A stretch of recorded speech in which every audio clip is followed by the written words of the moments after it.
A young girl was cornered onto a stone platform by a pack of starving wolves. Her eyes darted around in panic, desperately searching for somewhere safe. Suddenly, a gray wolf launched itself through the air, its fangs locking tightly onto her arm. The girl threw punches with all her strength before finally knocking it to the ground. But the wolves surrounding her had no intention of backing away. They charged at her from every direction. Little by little, her strength began to fade. In that desperate moment, she remembered the ancient sword lying nearby. To survive, the girl pulled the sword free.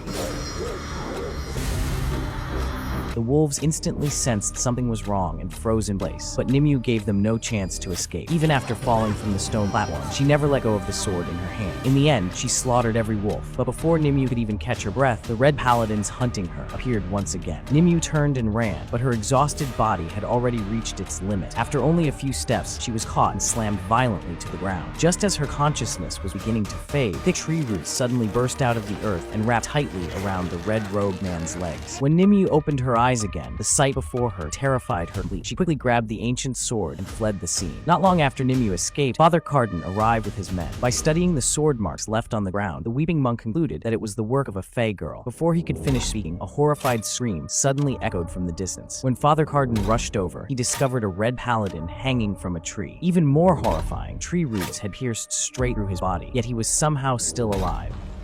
Who did this to you, my child? Wolf's blood. Same tracks, same girl. Father Cardan fell silent for a moment. Then he ordered his men to cut their companion down. After that, he told everyone. The attacker was a fey witch carrying a giant sword. Spread the message to Oxford, the Flocks, and the Wheel. He wanted everyone to know. Anyone caught hiding this wolf-blood witch would burn beside her on the same pyre. By the time Nimue returned to her village, it was already too late. Amid the chaos, she finally found her dying mother inside the temple. Her mother told Nimue that the sword must be delivered to Merlin. But before she could say anything more, a red paladin stormed into the cave. Run, Nimue. Run. No, I won't leave you. No!